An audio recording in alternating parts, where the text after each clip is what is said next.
A partir de que tengo la clínica, bueno, pues quiero confirmar mi diagnóstico. ¿Cómo lo puedo hacer? Pues con una ecografía dinámica, que desde luego es el screening fundamental que se tiene que hacer a todos los recién nacidos, se tiene que hacer posteriormente al mes y posteriormente un seguimiento. Eso sería fundamental. ¿Por qué? ¿Por qué es tan importante hacer el diagnóstico de una patología de estas características? Porque las consecuencias van a ser muy grandes, ¿vale? Y por otro lado, la radiografía anteroposterior.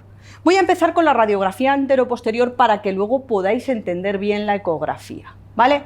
Vamos a hacerlo con esquemas porque es más fácil entenderlo. Bien, mirad, esto sería la pala ilíaca, este es el techo acetabular, ¿vale? Fijaos, este es isquion pubis y entonces esto formaría el acetábulo con cartílago trirradiado de los 3 huesos. Esta es la cabecita femoral. Esa cabeza femoral va a aparecer a partir de los 6 meses. Antes no vamos a tenerla, va a ser cartilaginosa. Y este el fémur. Se trazan el cuadrante, que el cuadrante se va a formar con una línea, que es una línea perpendicular o la línea de Perkins y la línea horizontal, que justamente, si os fijáis, pasa justamente por el vértice del acetábulo más craneal y el más craneal y el más caudal, ¿vale? Bueno, pues una vez que tenemos trazado estos cuadrantes, vamos a ver que el índice acetabular tiene que medir aproximadamente en el recién nacido de 28 más menos 4 grados en las niñas, y en los niños es un poquito inferior, 26 más menos 4, y en el adulto se va a cerrar y va a estar en torno a los 20, 25 grados, más 20 que 25, pero bueno, estaríamos en este. Con lo cual, fundamental, medimos ese ángulo de Coleman o ese índice acetabular que nos va a dar si existe una displasia de cadera. Otro de los signos importantes que vamos a tener es dónde aparece el núcleo cefálico. El núcleo cefálico tiene que aparecer en el cuadrante inferior interno, ¿de acuerdo? Como lo vemos en la imagen. Estos serían rasgos de normalidad. Bien, vamos a ver una cadera displásica. Hablábamos de displasia acetabular, por lo tanto, lo que vamos a medir es ese índice acetabular. Ese índice acetabular por encima de esos valores normales, vamos a tener una displasia acetabular y a partir de ahí vamos a poder tener una clínica, ¿de acuerdo? Una cadera sublusada. ¿Qué es lo que nos vamos a encontrar? Pues nos vamos a encontrar que la cabeza no se va a encontrar en el cuadrante inferior interno, sino que va a estar ligeramente desplazada. También nos podemos fijar como el fémur, la zona metafisaria, la distancia disminuye a la línea horizontal, ¿vale? Y el pico metafisario también va a aumentar porque se va a desplazar hacia afuera, ¿vale? Pero además, ese techo acetabular también va a estar aumentado o verticalizado. ¿Por qué? Porque está una presión excéntrica, está recibiendo a nivel de la cadera, de la cabeza del fémur, ¿vale? Y por último, la cadera luxada. La cadera luxada, radiológicamente, la vamos a identificar muy bien porque lo que nos vamos a encontrar es que la cabeza se va a encontrar en cualquier cuadrante menos en el inferior interno y además vamos a encontrarnos esa displasia acetabular. Fijaos cómo ha habido una migración cefálica del fémur y se nos ha desplazado clarísimamente. Bueno, pues eso sería una cadera luxada. Bien, en ecografía, ¿cómo lo vamos a valorar? Primero os voy a poner pues una radiografía en la que vamos a ver, este sería el techo acetabular, ¿vale? Esto sería porción de ilion y pubis, esto formaría el acetábulo, cartílago trirradiado como se llama, aquí ya ha aparecido la cabeza, con lo cual ya tenemos más de 6 meses, y fijaos, la tumbamos para poder imaginarnos qué es lo que vamos a ver cuando nosotros ponemos el ecógrafo. Bueno, pues nos va a dar el reflejo del ilion y nos va a dar el reflejo del techo acetabular. Eso es lo que fundamentalmente vamos a ver, pero como la ecografía también nos va a poder describir partes blandas, nos va a poder dar información muy interesante sobre el labrum. Vamos a verlo en este esquema. Fijaos, tenemos el hueso ilíaco, ahí sería la zona más hiperecoica, blanca, que veríamos el ilion, y veríamos la otra zona hiperecoica, que sería el techo acetabular. Aquí podríamos medir el ángulo, que es el ángulo alfa. Este ángulo alfa tiene que medir entre 60 más menos 4 grados y nos estaría indicando el índice acetabular. De tal manera que, fijaos, si este acetábulo se verticalizara, este ángulo lo que pasaría es que disminuye, con lo cual me encontraría una displasia del acetábulo óseo cuando el ángulo alfa está por debajo de valores normales. Bien, vamos a verlo en esta ecografía. En esta ecografía lo que vemos es el ilion, ¿vale?, el techo acetabular y, bueno, pues aproximadamente están unos 60 grados, con lo cual podríamos decir que más o menos se encuentra dentro de una normalidad, ¿vale? Vamos a ver el siguiente ángulo, que es el ángulo beta, B blandas, partes blandas. Vamos a verlo. Fijaos, ilion, porción del labrum, parte cartilaginosa, y lo que vamos a medir es ese ángulo, que estaría en torno a esos 40 grados más menos 4. Si este ángulo lo que hiciera sería aumentar porque se replegara y permitiera la salida de la cabeza femoral, pues entonces nos estaría diciendo que tenemos una displasia de ese labrum cartilaginoso.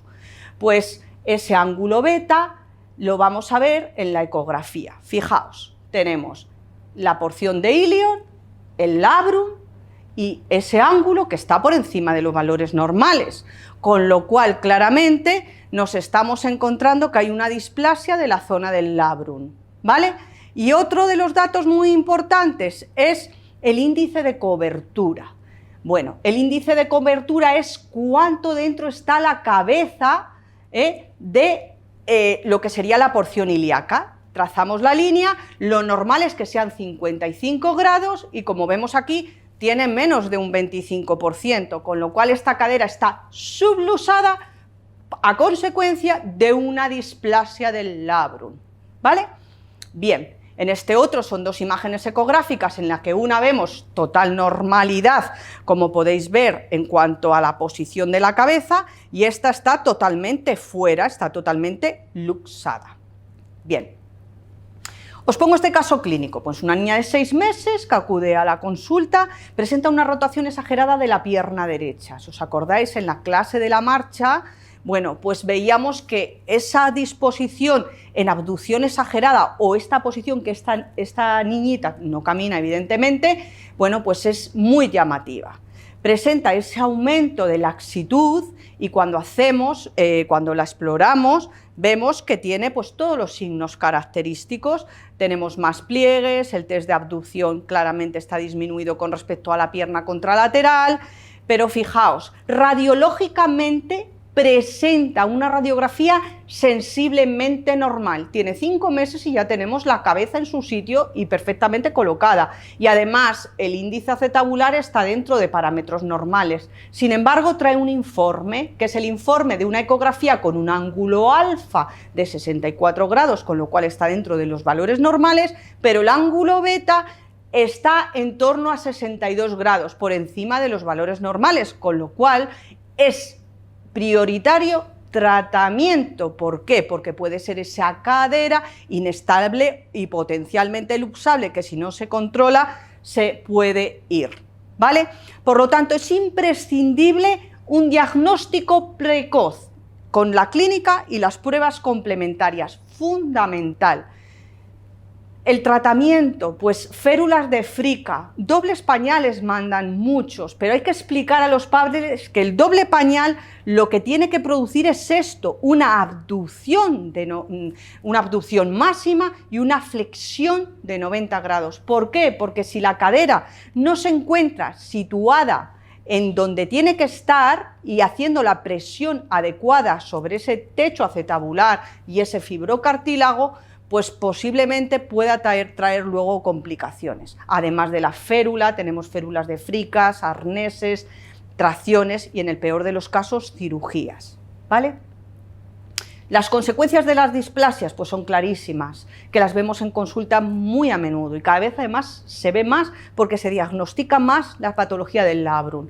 Tenemos cosartrosis, artrosis de cadera, patologías degenerativas de rodilla a consecuencia de la misma, pacientes con dolor, incapacidad funcional, pérdida de fuerza, alteraciones de la marcha, dismetrías que tenemos nosotros que compensar muchas veces, ¿vale?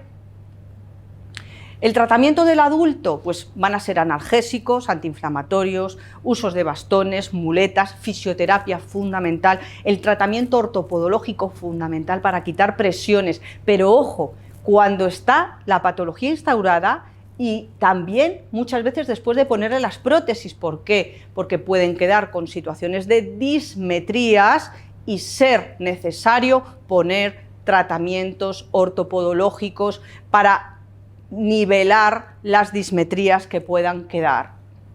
Bien, pero lo más importante de todo, lo más fundamental es el diagnóstico precoz de la displasia de cadera, porque con ello paliamos consecuencias, aporta más posibilidad de tratamiento con claro éxito. Pensar que a veces llegan niños a consulta porque tienen una rotación externa muy exagerada, y nada más verlos tenemos que ser conscientes que tenemos que explorar esa cadera porque puede existir esa displasia o esa cadera que no se diagnosticó en su momento.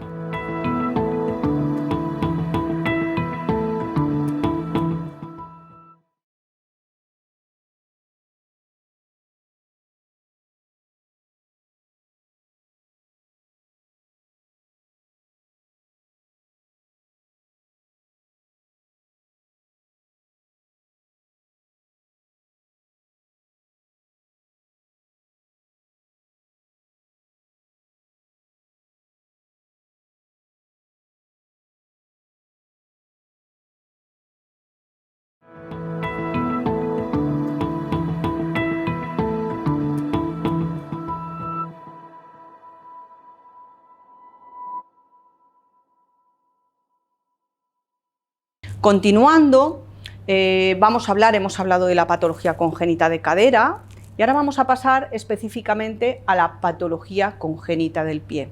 Existe muchísima patología congénita en el pie, muchísima, pero nosotros nos vamos a centrar fundamentalmente en la posicional, ¿vale? Y no vamos a entrar específicamente en patologías congénitas como pueden ser coaliciones, etcétera, ¿vale? Fundamentalmente vamos a dar aquella posicional o estructural y un barniz general de toda, un barniz general, porque específicamente en el máster podréis ver con más profundidad algunas de todas estas patologías. Bien. Fijaos, la patología congénita del pie, en un estudio epidemiológico realizado por el Instituto de Malformaciones Congénitas del Pie, se valoró las alteraciones congénitas del pie en todo el ámbito, en todo el territorio nacional. ¿Qué ocurre? Que posiblemente pues, haya mucho sesgo. ¿Por qué? Porque a veces no existe, a lo mejor la matrona no está capacitada o no tiene esa formación específica para decir este pie es de una característica u otra, y muchos de ellos se incluyen dentro de la terminología Zambo, que como veis pues es la más frecuente. Posteriormente el calcáneo valgo, metatarsus adductus. Entonces, bueno, pues lo que sí se sabe es que aproximadamente existe un 22,6 por 10.000 nacidos vivos que presentaban anomalías específicas en el pie en el territorio nacional, de una población de 2.000 y pico niños estudiados, ¿vale? Bien, vamos a empezar con ese pie equinovaro, ¿vale? Características generales. ¿Qué es el pie equinovaro? Pues es aquel pie que presenta una posición de equino, presenta varo, presenta aducción de antepié y presenta una supinación de retropié. Además puede tener cabus, cabo en la bóveda plantar. Ojo, no siempre aparece esto. Y una rotación interna de la tibia, o sea, cuando se produce la posición de equinismo, rota también la tibia, pero no siempre tiene la mortaja, no siempre sigue a la posición del pie. De ahí que muchas veces también se valore y se estudie desde el punto de vista de patología quirúrgica esa cuña preperonea de Nelaton que aparece cuando no sigue esa rotación al pie. Bien. En cuanto a la teoría de por qué aparece ese pie equinovaro, pues evidentemente está la teoría mecánica, que es pues, un aumento de presiones, embarazos múltiples, presión intrauterina. Bueno, pues se puede producir. Por otro lado, la genética o hereditaria. Es fundamental que nosotros en la anamnesis preguntamos si hay alguien en la familia que puede tener un pie similar, si recuerdan que alguien cojeaba, porque a lo mejor es el abuelo que siempre ha llevado muletas. Entonces, es una manera de conocer ese factor hereditario, porque lo hay, ¿vale? Y luego, pues la detención del desarrollo embrionario. Sabemos que entre la 9ª semana de gestación, el pie presenta un equinismo de unos 50 grados y una supinación en torno a 40, 50 grados. Ese pie equinovaro fisiológico intrauterino, bueno, pues si en ese momento se produce una detención del desarrollo embrionario por cualquier circunstancia, pues puede dar lugar a ese pie equinovaro. Y por otro lado, la teoría neuromuscular, la afectación neuromuscular, también va a poder provocar pies equinosvaros. Bien, radiológicamente es fundamental valorarlo. Tenemos una radiografía lateral y en la que lo que vamos a encontrarnos es la posición de paralelismo entre el astrágalo y el calcáneo. Y además, otro de los datos importantes es esos metatarsos que están en posición de abanico invertida, ¿vale? Bueno, pues son datos muy importantes que nada más verlo podemos hacer el diagnóstico. Bien, y también lo vamos a ver en la radiografía dorsoplantar. Lo que nos vamos a encontrar va a ser efectivamente otra vez esa situación de paralelismo característica del pie equinovaro, ese metatarsus adductus, y no solamente eso, sino que incluso existen clasificaciones, existe una clasificación fundamental que es la clasificación de Simmons, que nos va a establecer la situación y el diagnóstico de su complicación según esté el cuboides alineado con el calcáneo o, como en este caso, totalmente luxado. Bien, no solamente es importante hacer la radiografía simple, ¿vale?, sino que además tenemos que hacer una prueba específica, como es una radiografía en posición de flexión dorsal forzada. ¿Por qué? Porque queremos saber, cuando nosotros manipulamos ese pie, en qué posición nos van a quedar los huesecitos. Fijaos, aquí, al hacer la flexión dorsal, el ángulo de divergencia no se modifica, sigue habiendo un paralelismo, sigue habiendo la misma situación, con lo cual pues estamos ante un pie más complejo, podríamos decir, ¿vale? Sin embargo, este otro, cuando hacemos una flexión dorsal forzada, nos encontramos con un ángulo de divergencia aumentado, con lo cual es un pronóstico muy bueno, independientemente que tengamos esa imagen de abanico o metatarsus adductus, ¿vale? Pero el pronóstico es mucho mejor que este otro caso. ¿Y qué decir de este otro caso? Cuando vemos que cuando se hace una flexión dorsal forzada, para nada nos seguimos encontrando un paralelismo excesivo, nos seguimos encontrando un metatarsus adductus. Es fundamental hacer esto, porque si nosotros ferulizamos al niño en esta posición, lo que vamos a terminar es haciendo un pie plano en balancín impresionante, ¿vale? Bien. La clasificación del pie equinovaro, existen muchas clasificaciones, tenemos la clasificación de Di Miglio, la clasificación de Pirani, que nos van dando que posiblemente todas ellas las vais a ver. Entonces, en cada una de ellas, según las características clínicas, nos van a permitir un tipo u otro de tratamiento. Yo lo que voy a hacer es una clasificación la más sencilla de todas, que es un tipo 1, leve o posicional, un tipo 2, moderado, congénito, hereditario, y un tipo 3, grave, rígido, neuromuscular, asociado a síndromes. Vamos a ir al primero de ellos, un tipo 1. Fijaos, en el tipo 1 nos encontramos claramente un pie equinovaro, pero cuando manipulamos el pie, ojo que no es simplemente estirar ese piececito y hacer una abducción, sino que tenemos de una manera continua masajear el piececito del bebé hasta que consigamos esta posición.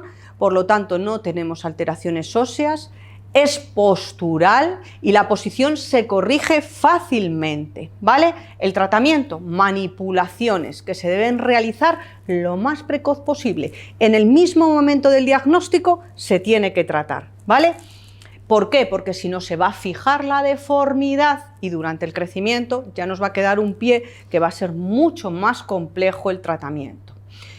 ¿Cómo se puede hacer? Pues mediante férulas para el mantenimiento de una adecuada posición, utilizando pues esa regla clave que es la CABE, modificación del cabo, el aductus, el varo y el equinismo, o cuando no hay ese cabus, el AVE, ¿vale?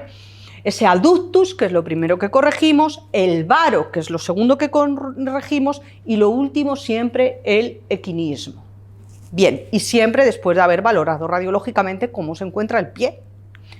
Bien, en este caso tenemos un pie equinovaro. Además, dentro de la clasificación, por ejemplo, de Pirani, que no os la he comentado, pues este pliegue nos está indicando pues que hay ahí un importante grado de abducción y afectación en Chopard. Bien, sin embargo, cuando lo movilizamos y le hacemos primero el abductus, luego le modificamos el varus, bueno, pues nos queda bastante bien y ver la posibilidad de corrección de equino. El equino es lo último que se trata, si tenemos que ferulizar, con lo cual podemos hacerlo en esa posición, ¿de acuerdo?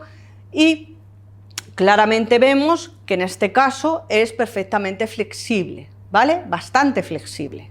Bien, el tipo 2. Pues existen alteraciones ya morfológicas, ofrece resistencia a la manipulación, ¿vale? Las manipulaciones aquí, bueno, pues se pueden hacer, pero necesitamos férulas y fundamentalmente escayolas seriadas, ¿vale? Podemos utilizar férulas tipo bebas, pero con control, pero muchas veces es preferible esa escayola seriada tipo método Ponseti, gran traumatólogo español, aunque su éxito radica fuera y a nivel mundial se le conoce, y luego pues esa tenotomía que se puede hacer a nivel del tendón de Aquiles para, lógicamente, quitar el equinismo, que no todos, pero en el tipo 2 casi todos van a llevar esa tenotomía, ¿vale? Clasificación tipo 3. Bueno, pues existen alteraciones morfológicas claras, ofrece una alta resistencia a la manipulación, tiene un peor pronóstico, porque pueden existir anomalías anatómicas. No solamente eso, sino